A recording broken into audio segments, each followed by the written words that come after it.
Hi, everybody. Before we get to another great interview, we could really use your help. IMDb, which is the entertainment database, recently named the Two Opinionated podcast one of its top 100 podcasts. This is a monumental feat for this program. We're a father and son team out of a small town in West Virginia, have been doing this for about 5 years. There's 15 million podcasts out there. About 40,000 of those get to the point that they're listed on IMDb. Out of those 40,000 out of the 15 million, we were ranked number 82. Something that we're just immensely proud of. We're so thankful for our listeners, our watchers, our fans. Thank you so, so much. If you would like to help us out, and we're asking for it, please. It's easy. It's really easy. It's free. If you go to IMDb, that's imdb.com, look up Two Opinionated Podcast, and just take a look at the page. That's all you have to do. I mean, you're welcome to look at the cast, look at the episodes so you can kind of see who's been on the program. Do whatever you want. But even just bringing up the page, imdb.com, Two Opinionated Podcast, bring up the page, look at it.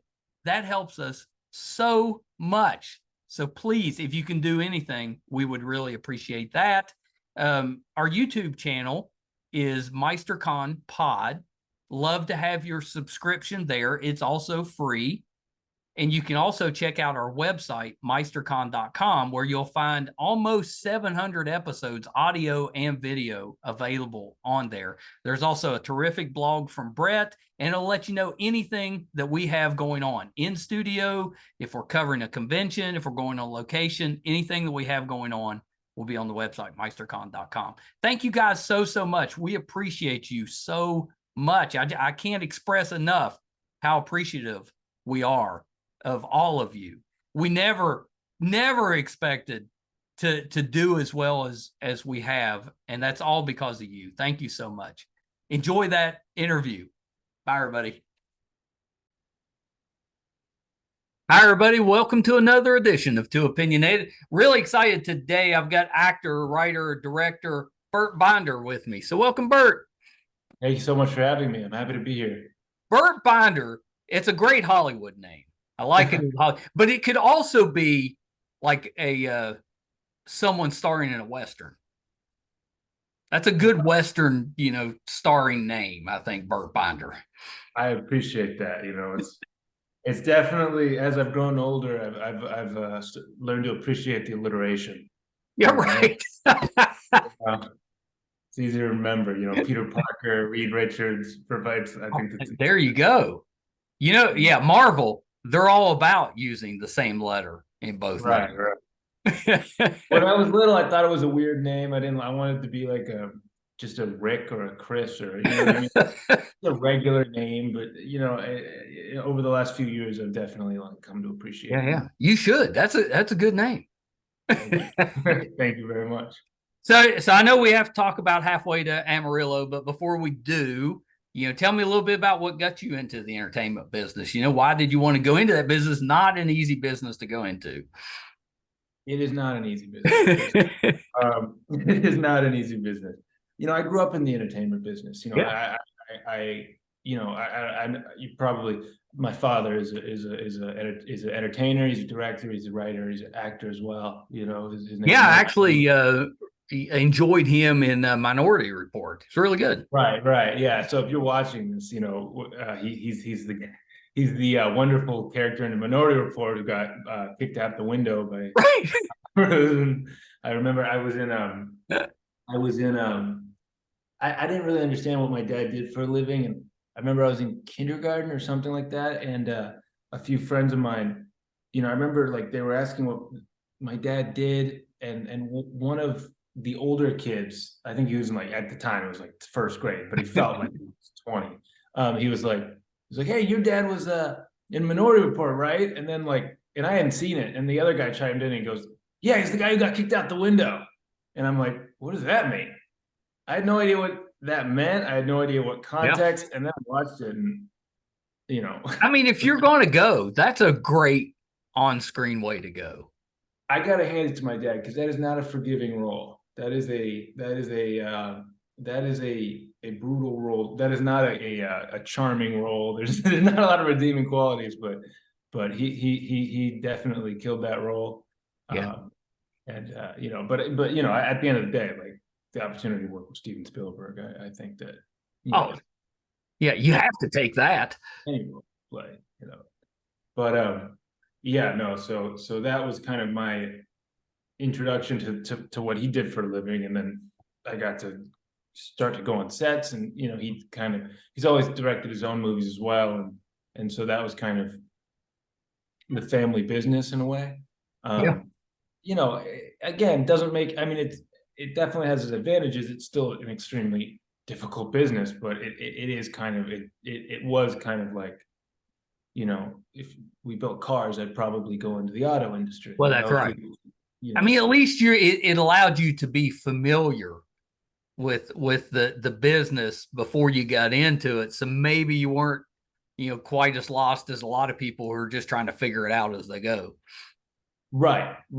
I think I had yeah, I think I understood a lot of things. I understood, you know, one thing I really understood by being, you know, seeing him work is how many things that don't happen, how many things that don't take off.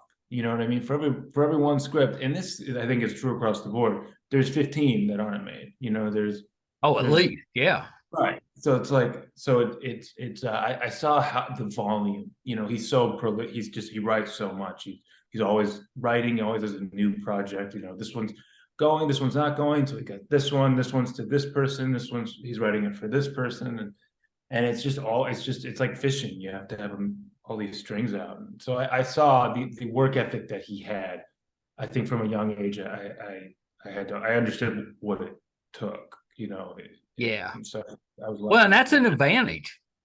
Right. Yeah. You know, if you can go in and at least have an idea, you know, it's not going to get you a job, but it might Right. help you get the job. Right. And there are advantages. I mean, I definitely had, you know, you can be as talented and write as, you know, have the best scripts in the world, but if you can't get anyone to read it, you know, it doesn't, Right. you know, doesn't help, you know, if you can't get anyone on the phone. So there is you know, I definitely, again, it was on me to get a good script, to get it to be something that, you know what I mean? Because if they read it and they don't like it, then they can't help Yeah. me. The fact that you're somebody's son probably not going to help you if the script sucks. Right. But it does save me, you know, a lot of time, a lot of years trying to form those connections. Right. You know, and so I am grateful for that, you know. But you know, so Well, again, so when you started working, you know, did you just jump right into it, or did you, you know, did you like go straight? Did you? What am I trying to say? When you were growing up, did you take acting classes? Did you do theater in school, or did you just go straight into acting? right. So you know, I kind of had I didn't. I think high school is kind of where I really kind of. I was like, this is what I'm going to do. I'm going to do something. I started making shorts, my own shorts that I starred in and wrote and directed. That's how it starts. Right. And those were varying degrees of quality from bad to worse. And and I also was in the seventh period drama class, which is like the you know extracurricular. And again, I kind of saw myself as like I was a director. I didn't think of myself as an actor. I didn't really know, you know, my dad was a director, so it was just like that's the idea of me being an actor. It just felt like even that feels like a departure from the family business. You know what I mean? Right. Like in a way, like it almost feels like I'm doing something different just by not being. So it was kind of it was later that I was like, no, I think I want to be an actor. I think this is what I want to do. And when I finally started auditioning, I'd already gotten into film school as a director. Oh, So very nice. yeah, no, I went to Emerson, and you know, and it's weird because Emerson, you can't switch majors. I was like, it's fine. I'll just switch majors into acting when I get there. And they were like, no, it's a different school. It's like, it's the same name, but it's you can't just Right. switch. You can basically drop out and reapply. So I went to school for filmmaker while also auditioning. So it always just kind of felt like I was kind of in one foot in each, you know what I mean? Like Right. it always felt like I was kind of doing both, but I was always in acting class, which I loved, but I also, I don't think I ever quite was comfortable just being an actor, if that makes It sense. does. Because it's about giving up control completely to someone else's vision, someone else's writing. And I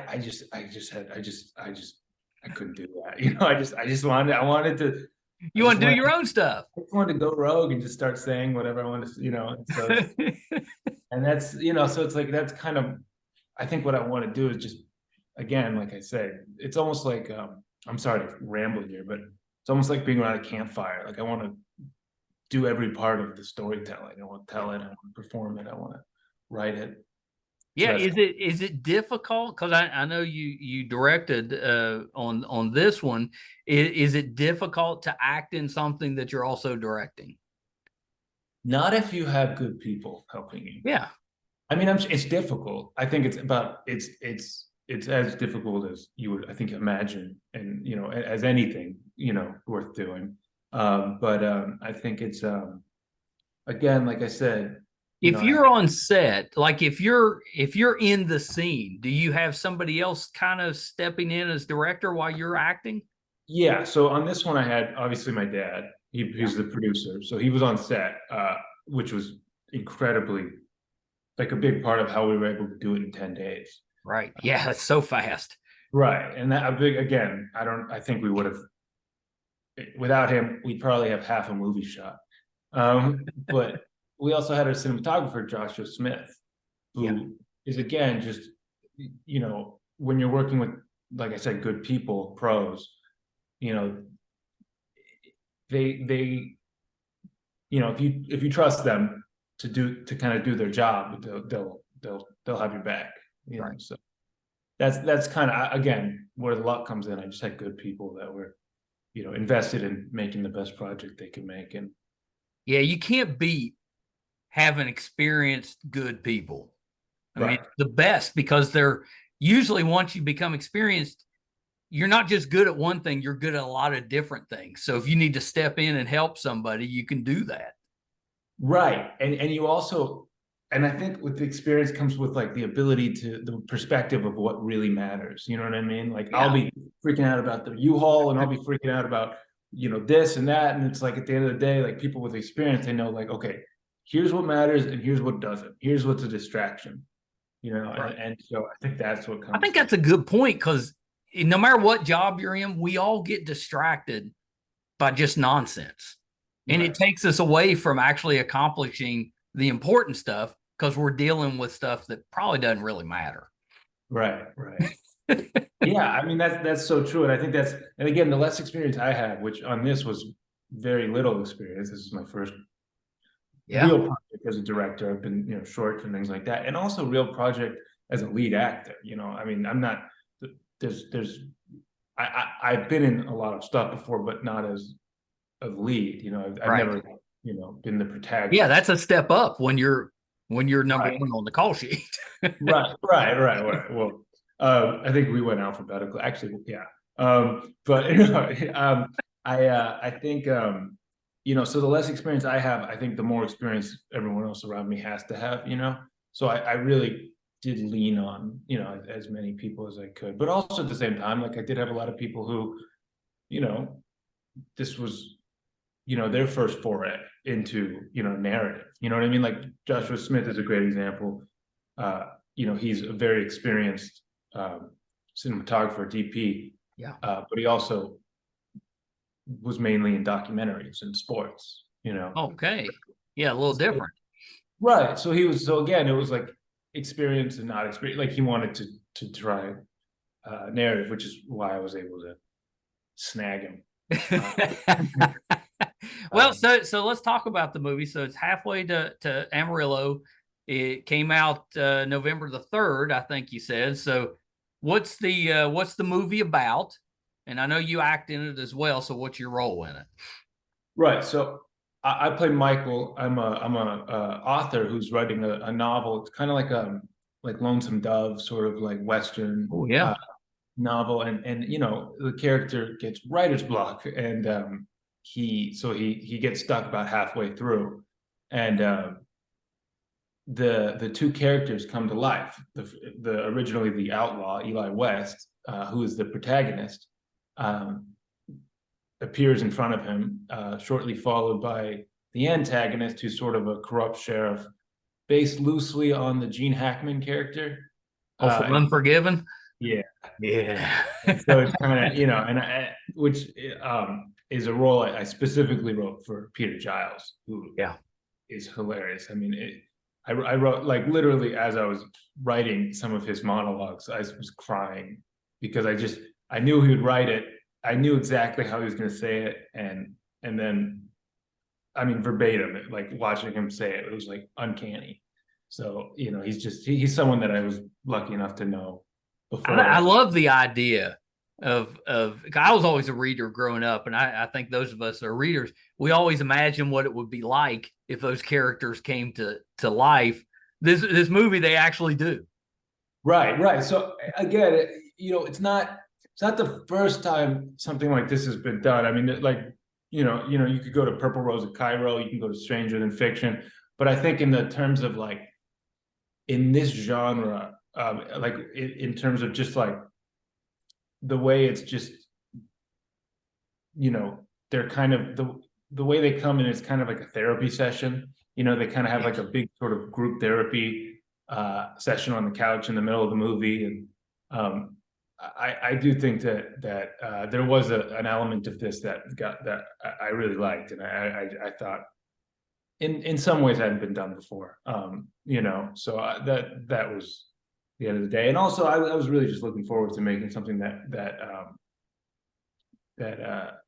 would be enjoyable for Western fans. Well, yeah, because you get the Western elements, but then you also get to add in some comedy. I love that. Exactly. Yeah. So that's pretty great. And Unforgiven, one of my favorite Westerns. That's amazing. Absolutely. I mean, it's funny because comedy, I grew up in comedy, but it's not, I wouldn't say, 5 years ago, 10 years ago, comedy was what I saw myself, right. But Westerns definitely were. It's funny you said, I've always wanted to make a Western. Yeah. But this was sort of a way for me to almost cheat and make a Western, the way I could realistically make it. So I brought the Western characters to modern day LA. Yeah. How long did it take you to write the script? I'd say this one about 4 months. That doesn't seem too bad. No, most of the time I have other scripts I've been writing, and still writing for 5 years, 6 years, and this one was one that just kind of came together. I was able to, I think what happened was, like I said, I wrote it for Peter Giles. So I wrote a draft and I kind of sent it to him, and he just kind of called me. He read it quick and he called me back and he was like, "So you want me to play Ambrose, right?" And I was like, and I was like, he's like, "I love it. I'm in." And so once I had him, it was just kind of it was almost like Ocean's 11, like gathering the crew, gathering the team. Like it was just like, then I go to That's exciting. Right. And it kind of came together quick, and it was, I think part of it was like they knew that, like, I was gonna shoot it in my apartment with an iPhone if I had to, and people knew that, and they were like, "Well, no, we can't let you do that. Like that's gonna not be good." So they were like, "All right, we're into it." People were either into it because they were into it, or they were into it because they knew it would be a disaster if they didn't step in and help. And I think I was happy to take both those groups. Yeah, just get them in. Yeah, just get them in. And honestly, anyhow, it takes a village, and I was happy to. Any surprises your first time directing?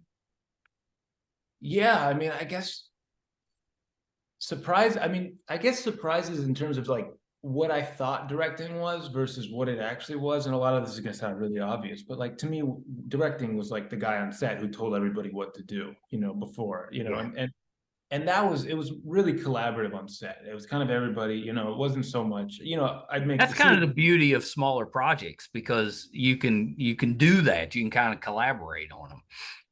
Right. And it really wasn't, I mean, I didn't feel like I was in charge on set, but in like a good way. It just felt like it was kind of like it felt like we were all working it for, but after, for the following 2 years of post-production was, 10 days and then 2 years I was so involved. I can't like, it almost didn't occur to me how many decisions in the DNA of the film were going to be with the director. Like that's really the job. Is post is literally the timing of the edit, the cuts, like Right.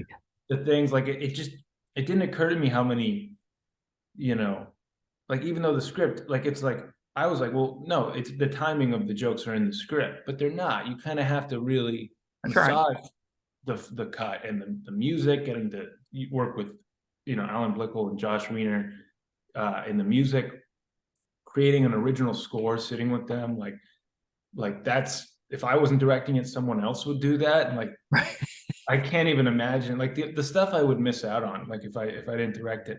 And again, I wasn't gonna direct it at first. Like I was gonna, I look at, other movies, where the actor is the writer, and a lot of times they didn't direct it. So I just figured, I'd get someone else to direct it. And we had But a someone. lot of hats. It's a lot of You're hats. already writing it. You're in it. Adding directing, that's a lot. Right. And I just felt like I'd rather not, have it. I didn't want it to be the Burt Binder show. You know what I mean? I wanted it to be a bunch of people who, were working on something that they were proud of. So we had a director who's great. He I worked with before, and he ended up having a show picked up like 2 weeks before shooting. Everything was set up, and he had a show picked up, and he had to do it. It was No stress there. right. Like, yeah, like this is a passion project. You go and you have to do that. And so it was kind of like, well, what do we do? Either we were gonna have to reschedule, and Right. it might never, we might never get it back. So they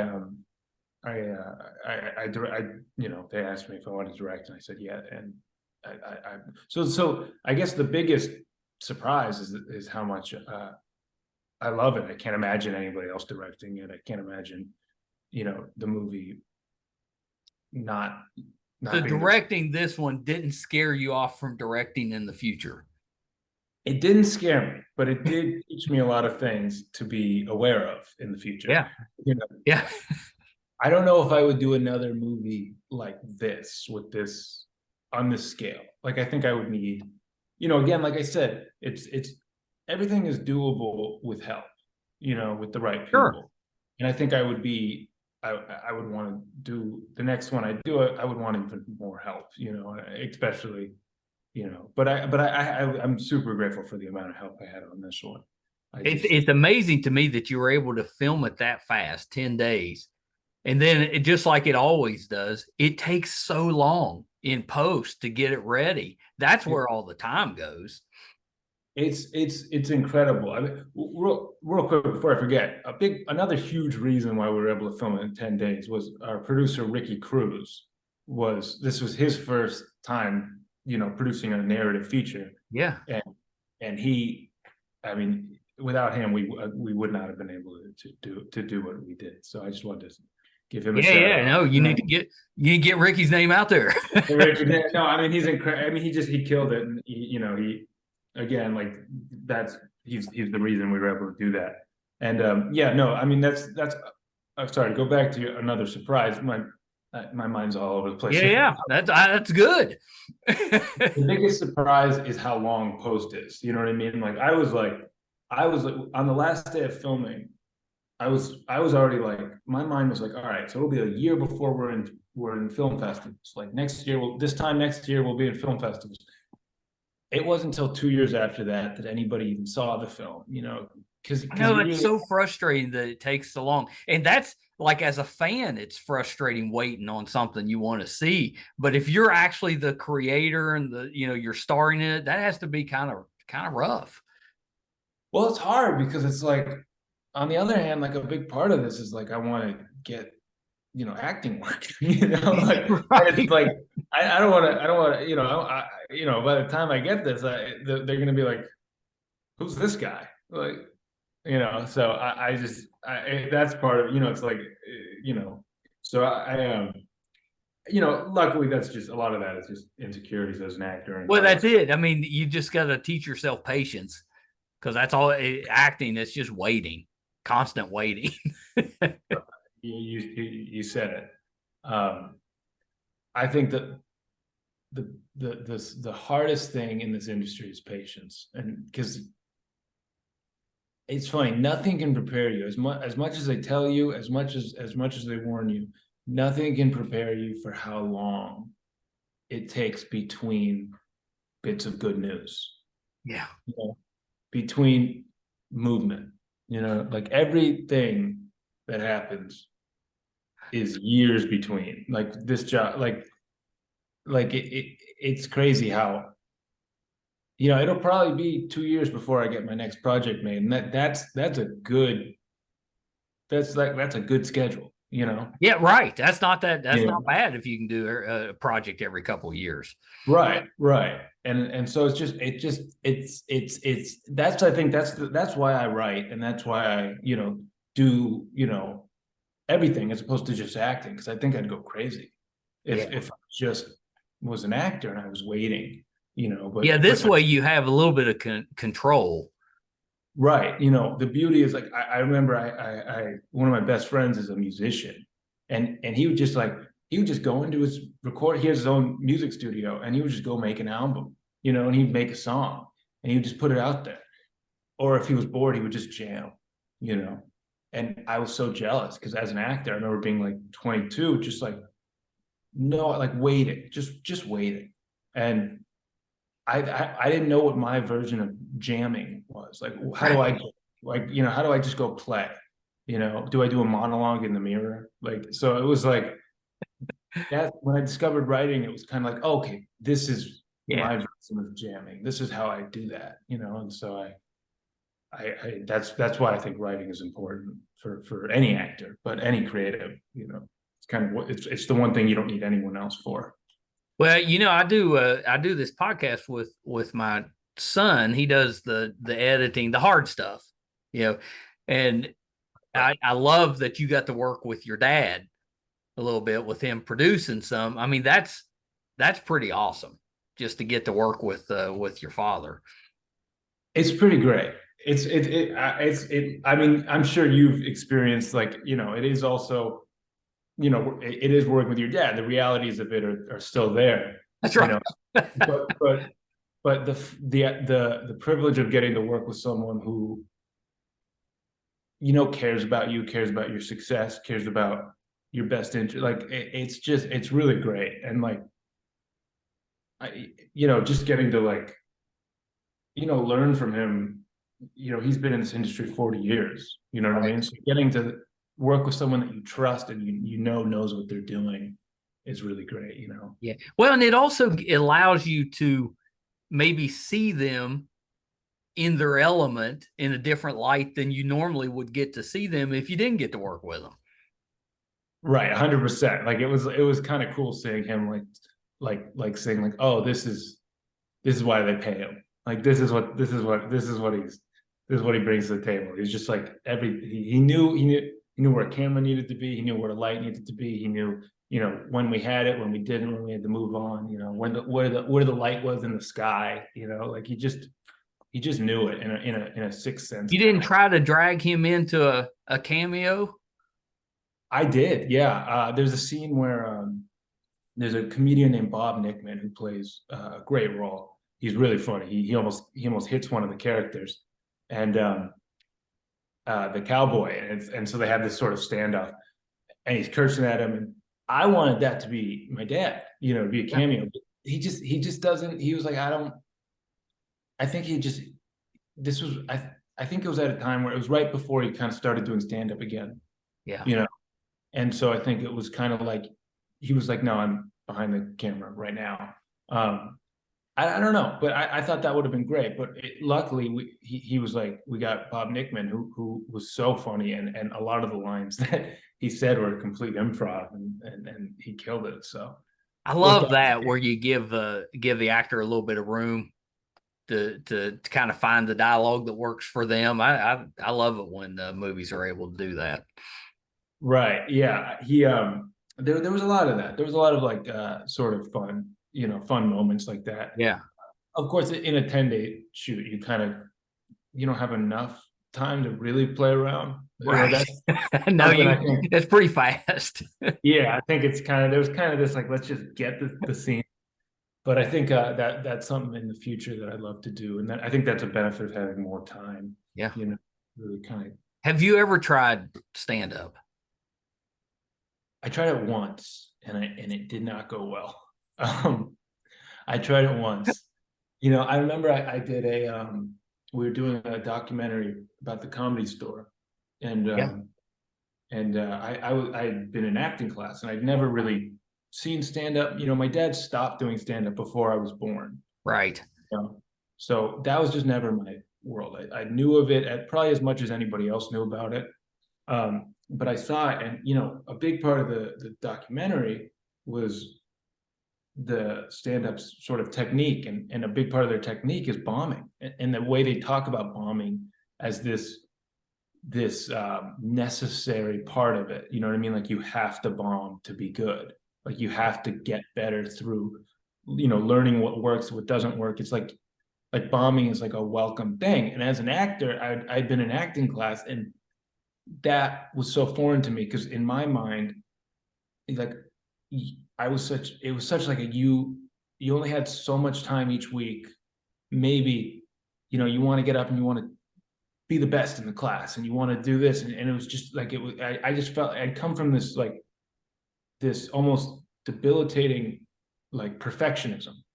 And so seeing that, I was so attracted to like the idea of like, fuck it, like, let's just see what happens. Like, let's just try shit. Do it. Yeah. So I tried it. I wanted to do it, but almost like from a sense of like just trying to get some of that fearlessness, to take back into acting, to get a little bit of that, like, let's just try it. Let's just see what works. And so I obviously did not do well as a stand-up, and I didn't stick with it. But I do think that experience made me a better actor. I love that. Yeah.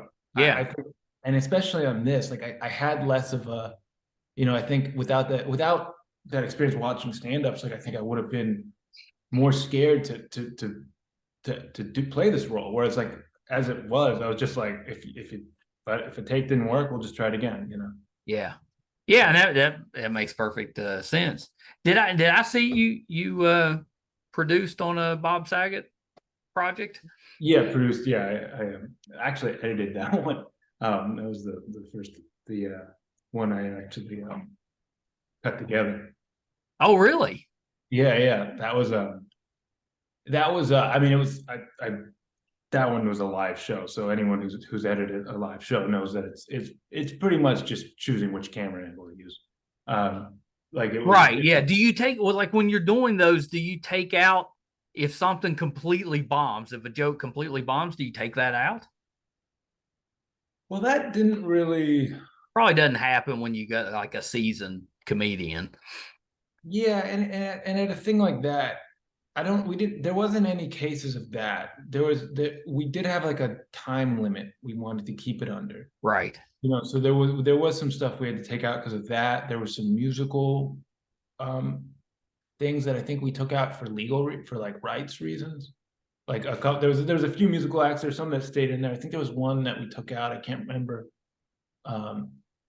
That was just, we had to take out because we couldn't get the rights. And I think, yeah, there wasn't much we cut out of that one. But generally, like, yeah, if anything, usually it's for time. It'll be just. I mean, he was such a talented, actor, and was well known for all the different things he did, but he was hilarious as a comedian. He was so funny. Yeah. Like, I knew him a little bit, Right. I knew him a little bit, and so I don't want to like act like I knew him more than I did. But I loved seeing him in person. Like, he was probably one of my favorite people to see in person that I got to know, because he was so, like, he would just, everything was a joke. Like, everything, like, he was always on. and he was always like doing little jokes and like self-effacing and just like it was so funny to watch him because he was, it's like I think that there was people who were like, oh, he's on Full House, so he was America's Dad, and then there was recent years like, oh no, he's actually really edgy and he's really funny and it's like, well, he's actually not really either. He's actually just a really sweet guy. Yeah. You know what I mean? Like that was that's what I'd always heard about him. Right. And it's like, but he's not America's Dad sweet guy. He's just he's a really nice guy, but he's dirty, but he's also a really like he, like, for example, like he would always like we'd be like with people way more important than me. Like, but he'd always like make sure to like come up to you and like make sure like that's awesome. So he kind of got it. Yeah, he was just a really nice guy. I don't know how to explain it, but I just really liked him, as a person. Yeah. I've always heard that. Yeah, I've got to talk to a few people that worked with him and stuff, and that's what they always say. It's just he was the best guy. Right. Yeah, he really was, and he was like, and from what I tell, he was just everyone. From what I gathered, he was also just like an oddly good friend, like to the point of like, you realize you're Bob Saget, right? Like, you don't have to try this hard. Like you don't have to like he would call, like he would always just call people and check in and like. I love that. Like there was a period of time when my kids were growing up, and I don't know where it started or why, but they they knew they weren't allowed to use a curse word or they'd get in trouble. Right. But for some reason they started using Bob Saget instead of saying shit or damn or something, they would just say Bob Saget. and we knew that was their way of not cursing in front of their parents, would say it. And it just used to crack me up because I don't know where it came from. But they'd use Bob Saget as That's funny. Their word. That's funny. In my mind right now, I'm trying to decide if he would love that or hate it. In my head, I always like, he'd probably like it. I think he'd probably like it. My first reaction is he'd probably think, once he realized like it wasn't like making fun of him, then he'd not at all. I love it. You know what I mean? Like, yeah. But that's kind of. I think they just like the way it sounded. Because it kind of sounds like, it's a Bob Saget. I think he'd love it. I think he'd definitely love it. But yeah, no, it's so funny because it's like, the saddest thing about it is like he was a great actor too. He really was. And I really, now that I'm like underappreciated as an actor, I think. And that's the saddest thing is like, I've written so many things. And this movie, now I want to go out and make more stuff. And like this, I've written stuff before Amarillo, and now I'm in a position where I want to make more stuff. And I really always kind of thought that I would have have him in a movie. Like I would just, because I knew he was such a good actor, and I knew, again, like you said, it was underappreciated, and like I knew that I just that's the thing. There's a few roles that I've written that I always kind of like, he'd be so great for that. And then it just feels like I still am like, just like when I put together these decks or these lists of who I want, I'm like, he's still at the top of the list. I know. We lost him way too soon. And it's selfish. Like, I'm being selfish, but it's like, it's not about that, but it's like, it's just, there's just nobody better for those roles. It just feels like, but anyway. Yeah. He had one of those personas that was very unique. You've got a few of those guys, Jeff Goldblum and some of those guys that, you just, their style of acting, or if you hear him say something, it's Bob Saget. Right. It's funny. I feel like he would have been a really great villain. Like, I would have seen him as a villain. You know what I mean? Like a really great guy, threatening, but like funny, but like like in the right role, I just felt like he could have been very, and I mean this as like in a great, like very intimidating, Yeah. And it's like, doing his He thing. seemed like he wouldn't be in your face, over the top, intimidating. He'd be more subtle about it, but terrifying, I think, in the right circumstances. Right. And it's like the fact that he'd be so laid back, and he'd be so like your friend, and so like that like would be terrifying, for the, Yeah. and I think I would have, I feel like that's something that like he should have done, and like I would have loved to see. And again, Yeah, I know. We still miss him too, because there just seemed like there was so much more he had to do. Right. He really does feel like someone who, again, and he's done so much. Like it's like, so it's not like he's done, like it's like to look at him and go like, oh, like he had a great career. Like if that was Yeah, he great. did. Yeah, absolutely. But I also feel like there was just another side of him that like I would have loved, that I do feel like I would have loved to see, and I think a lot of people would have loved to see. Yeah, and I think for sure. he would love to give, and I think again, I'm not trying to be like I knew him more than I did. I knew him very tangentially, like not Well, and I think that's part of the reason people like him so well, because he affects, no matter how much time you spend with him, he seems to have an effect on everybody he encounters. Right. No, I definitely like it does. Like it does. And maybe it was just like how recently I've seen him before, but it was just like it just is a bummer. Like it was just terrible. Yeah. It's just like, and I know that sounds like I'm minimizing it, but like that, like it really does. Like it just, every time I think about it, I just get like it's just so sad. Like it's just sad to me. Like it's one of the few. And again, I've known people who publicly were known and have died before, and it's like, and again, it's all sad, but it's like this one for some reason, like. Well, this one hit you a little bit. I get that. Stan Lee was that one for me. Right. I was lucky enough to get to spend some time with him, and before he passed, and it was just hard. It's not like I had this great relationship with him, or I knew him like really well, but I did get to spend some time with him, and it was just a shock.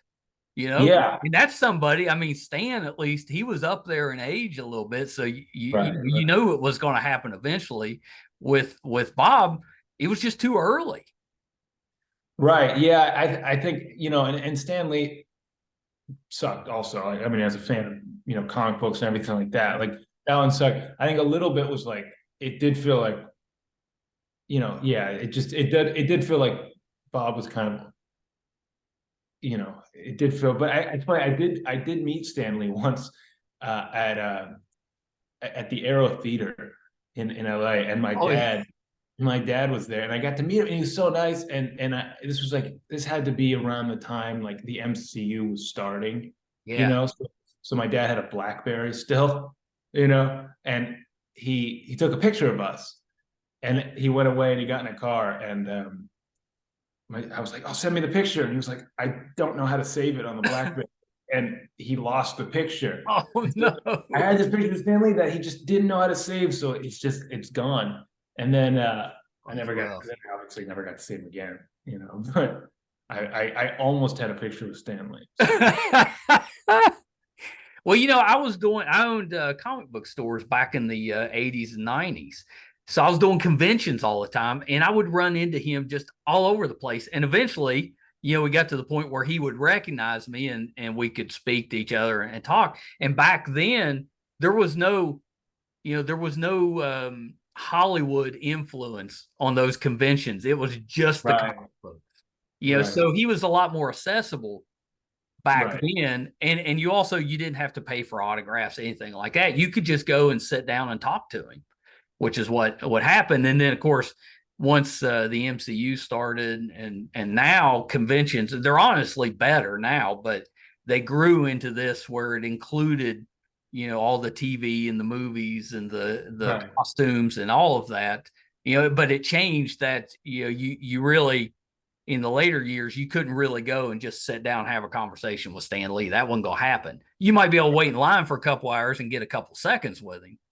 Right. Yeah, he became, super producer, That's right. Hollywood, but yeah, it's funny you say that.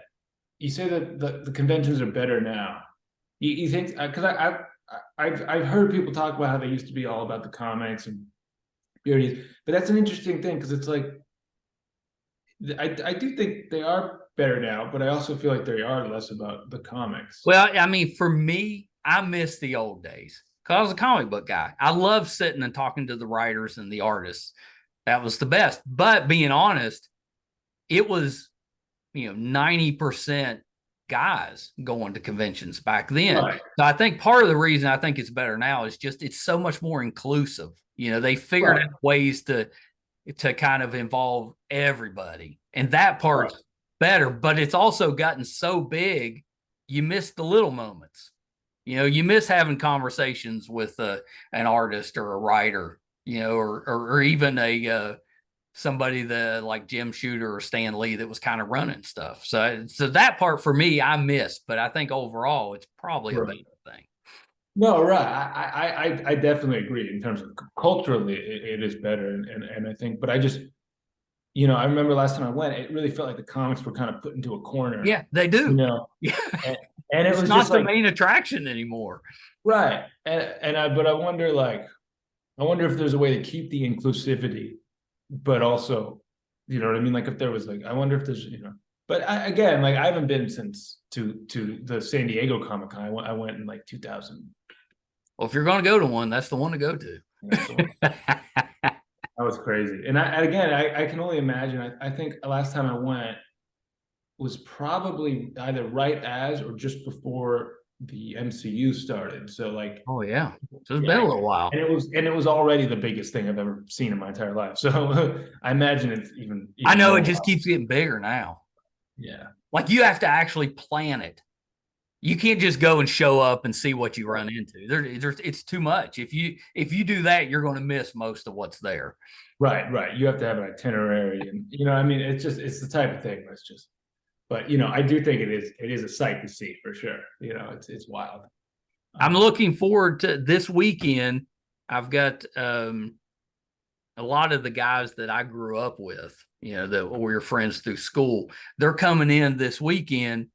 We're watching the movie. That's Which one? We're watching your movie. My movie. Yeah. That's our plan for the Oh, weekend. So Saturday night, because my wife, some of the other wives, they're out doing their own thing. So the guys are getting together. We're watching Halfway to Amarillo. And oh, like in our studio, we can hold about 20. We won't have that many, but we'll probably have in the teens. And we'll sit that's around, great. we'll order some food, watch some. Thank you so much. Yeah. I can't wait. I Yeah, can't I'll wait. send you some pictures because I'm Oh, excited to please get do, them in dude. here because it'll be a blast. It's Thank you so much. movies like that. They're so much better in a group. Yeah, I do think honestly, like I do think that the comedy and I think yeah, I definitely think that this is a movie that benefits from watching with a group, just because of the jokes and the things like that. Yeah. You know, yeah, I really hope you guys I really hope you enjoy it. I'd say I think I love the movie. I'd say when the first cowboy gets hit, it picks up, it gets real. It's gonna Well, then now it's that I know you based the one off of Gene Hackman's character, that's he's all. yeah. Now you'll see what I mean. Yeah, he's a corrupt sheriff, and yeah, that's the part about Clint Eastwood movies that I always enjoyed is you didn't get just the guy that could win every shootout. You got what it was probably actually like, the nerves, the standing right in front of somebody and not being able to hit them because you can't hold your guns, still. I always loved that part of it because it was so much more realistic. And Unforgiven was the best at that because you didn't really like you had some shootouts, but there, it was just kind of random stuff and people really just trying to survive. right. And I love, especially that movie. Clint Eastwood, I think, is just he really leaned into embracing the fact that he was aging. You know what I mean? Like the Yeah. fact that he's who he was now. And he was just like, I'm not like I'm not gonna like I want to make like that movie is about him. Like, okay, here's what I am now. Here's how people see me. I'm gonna deconstruct that and deconstruct the what a like a cowboy hero is.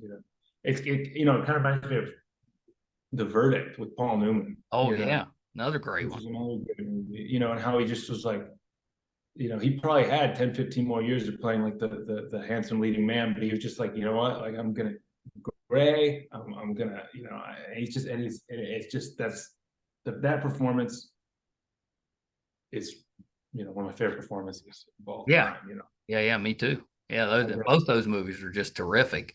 And yeah, I love it when they lean into that stuff. You know, right? you don't have to Yeah, fight against it. We're going to go no, see you anyway. Just lean into it. just lean into it. You know, yeah, exactly, 100%. You know, 100%. Yeah, yeah. You know, like yeah, whenever like those guys like do like you know, like in Intolerable Cruelty with George Clooney, like just constantly looking at his teeth and like fixing his teeth, or in Oh Brother Where Art Thou, he's constantly Oh like yeah. hair. You know, just I always find that hilarious. Yeah, me too. Me too. Well, Burt, thank you so much for taking some time. Well, Absolutely thank had a you so much blast. for Well, you having got me. to come back when you get the next project ready. Hopefully it's quicker than 2 years, but Yeah, whenever it yeah. is, you got to come back. I listen, man. Anytime you get just if you just need someone to talk about the weather with, I'm happy to be here. But I'll absolutely come back for the next one. And Yeah, yeah. Anytime. Yeah, this has been terrific. So a couple of little things before we wrap up. yeah, So halfway to Amarillo, it's out now. So I'm assuming we can get that anywhere. out now on all platforms. To you know to stream right now. Yeah, yeah. That's exciting. That's exciting. Anything else you're working on that we can kind of keep an eye out for? Yeah, I got a movie. The next one I'm doing is a similar one. I can tell you a little bit about it. Yeah. It's called Knocked. It's a about a young woman who's a real estate agent.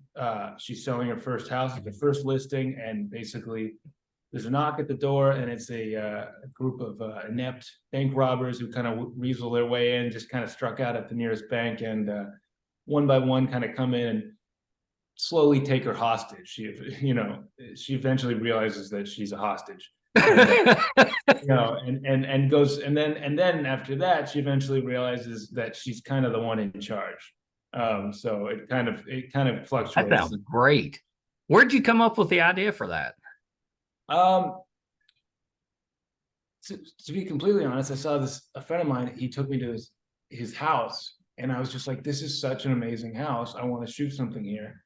And that house is gone. We're not shooting it at that house, but I was just like I was trying to think of a story, and I just, you know, honestly, again, I love westerns. Westerns are my favorite genre, Yeah, and yeah. my Me second too. favorite is sort of the genre of inept criminals.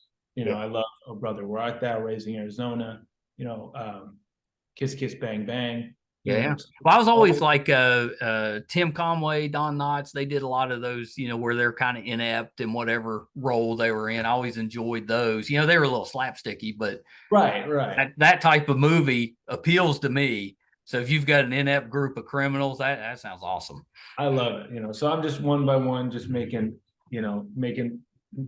checking off my favorite kinds, favorite genres, favorite kinds of characters, favorite, Yeah, and yeah. and Yeah. I'm also working on a boxing movie, that I Ooh, it's I'm a big script. boxing fan. And Yeah, it's hard I to be love a boxing. boxing fan now, but I'm still a boxing fan. I think there's something. I think boxing movies.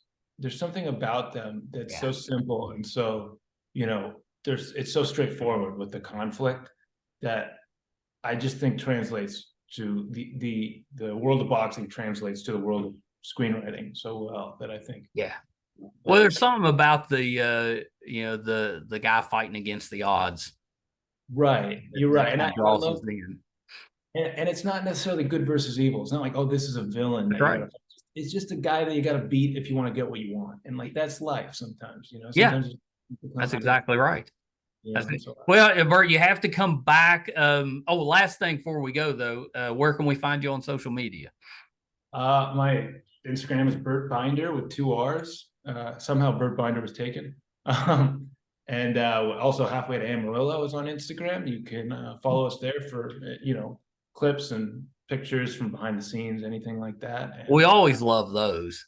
yeah, yeah. So there's fun. And currently don't have a Twitter or Threads, but I hopefully know next time. I gotta get us on Threads. There's just too many of them. There's just too many, and TikTok was a big leap for me, but we finally started posting clips from the show on TikTok, and then now it's Threads coming along. I'm like, I'm an old guy. I'm on like 5 or 6 different things now. How many do we need? full-time job. It's a full-time job. Well, Burt, yeah, we got to do this again. The movie looks terrific. I can't wait to watch it. So when we get the group over, I'll shoot you over some pictures of it. That's awesome. Thank you so much, man. I appreciate that. Yeah, no problem. Okay, hold on one second. Hope you enjoyed that. The talented Burt Binder, actor, writer, director. I meant to tell him that I'd recently, because he either grew up in Santa Monica or he's maybe living there now, but I meant to tell him I finally got, we've been to LA a couple dozen times in the last few years, but I finally got to drive through Santa Monica on our way to Oxnard. We had a friend with a beach house in Oxnard, so we drove through Santa Monica. It is beautiful through there. I've always wanted to see the beaches, and they are just as good as you would expect. It's a real shame that the Pacific Ocean is so cold. Us in West Virginia, we're used to our beaches having the warm water. We tend to head to the Carolinas for the beach. California beaches, though, are just beautiful, and Santa Monica was definitely near the top of the list. I didn't realize there was so many sea lions in that area of the country, but they're everywhere. It's kind of crazy. Hope you enjoyed that. Burt is such a talented guy. We didn't spend a ton of time talking about his acting. He's a really good actor with that, and I think maybe even a better writer. He did some writing and poor job interviewing that I didn't bring it up, but he did some writing on The Upside of Anger, which starred Kevin Costner. I love Costner, and honestly, Burt, to me, like if they ever wanted to remake Silverado, Burt could totally play the Kevin Costner role. That was Silverado was one of his first roles. One of my favorite westerns, along with Unforgiven. My favorite western is Tombstone. Those of you that are familiar with the program know that Tombstone, Magnificent Seven. Those were the two that I always loved growing up. And then as I started to get into Clint Eastwood, Unforgiven is probably my favorite movie of his. El Dorado would be my favorite John Wayne movie. Not that anybody asked, but I always love, I'm a Western fan, so I love giving that out. If you're able, please help support Burt and his dad, Mike, who's producing on Halfway to Amarillo. I thought it was a great idea. Yes, it's been done maybe a few times in a few different ways, but I think his take on it, really good twist. We all love the cowboy movies. And I mean, just think about that. If you're a writer and got stuck, and then suddenly your characters you're writing back that are cowboys come to life, I don't know, a lot of comedy potential there. So please, if you're able to, check that out, support him. Can't wait to see what he does next. And if it's the movie he was talking about with the robbers and the lady doing the house listing, that sounds terrific. I hope that's the next one that he's able to get out. If you're finding us for the first time, we'd love to have your support. Thank you for watching or listening. If you watch, our YouTube channel is MeisterCon Pod. Really appreciate it if you could subscribe. That really helps us out, and it's free. Doesn't cost you anything. IMDb, which is the entertainment database, recently named us a top 100 podcast. 15 million podcasts out there to make a top 100 list with anybody, let alone IMDb. Pretty special. So we're really proud of that. It's definitely thanks to you and our fans. We appreciate you so much. But if you could go to imdb.com, look up Two Opinionated Podcast, and that's it. Just bring the page up. That really does help us, that traffic on the page. So we'd appreciate that if you can do it. Thank you guys so much. Till next time. Bye, everybody. Hi, everybody. I'm once again here to ask for your support. It's been a big year for the Two Opinionated podcast. Back in February, we got to live out a dream, moderate for William Shatner here in our hometown. In May, we passed 100,000 downloads on our YouTube channel, and we followed that up in June with 50,000 downloads on the audio side. We recently posted our 600th episode, which is pretty good volume for just a father and son operation. You know, not too many podcasts can keep that volume up. We've been doing this now for 4.5 years, 600 plus episodes. We recently hit 1,000 subscribers on our YouTube channel, which is a really big deal for us because we've always gotten the views, but have struggled to get people to subscribe. So that 1,000 was a big deal for us. And best of all, we were recently named one of the top podcasts on IMDb, which is the entertainment database. You know, those that are ahead of us, we came in at number 82. Those that are ahead of us are bigger companies like Disney, mostly Marvel, and Joe Rogan, that type of podcast. So for us, being just a small West Virginia father and son podcast, to be in the top 100 out of 15 million, it's a pretty big deal for us. So thank you for everything you've done for us so far. Got a couple little ways, though, that you can help us, and they're free, and they're really easy. If you haven't checked out our YouTube channel yet, please go to YouTube. It's under MeisterCon Pod. Just hit subscribe. It's free. Doesn't cost you anything. Really helps us a ton. And maybe even more important, if you could go to IMDb, imdb.com, look up the Two Opinionated podcast, and just look around the page. Just having that traffic on the page really helps us out. So that's a couple easy ways that you can support us, even if you're not listening or watching all of the time. And we want you to listen and watch, because I think that our guest list, I would put up against anybody, any other show, podcast, anybody out there. I think our guest list holds up. So please check us out. You probably will find somebody that you like, or maybe somebody that you didn't know you liked, but kind of discovered them on there. There's tons of that. If you're into music, we have that too. If you like books, we've got authors on there. If you're more into what goes on behind the scenes in the entertainment world, you know, we've got producers, directors, video artists, anything you can think of that happens behind the scenes, we've had them on the show. So definitely check us out. Thank you guys so much. Until next time. Bye, everybody.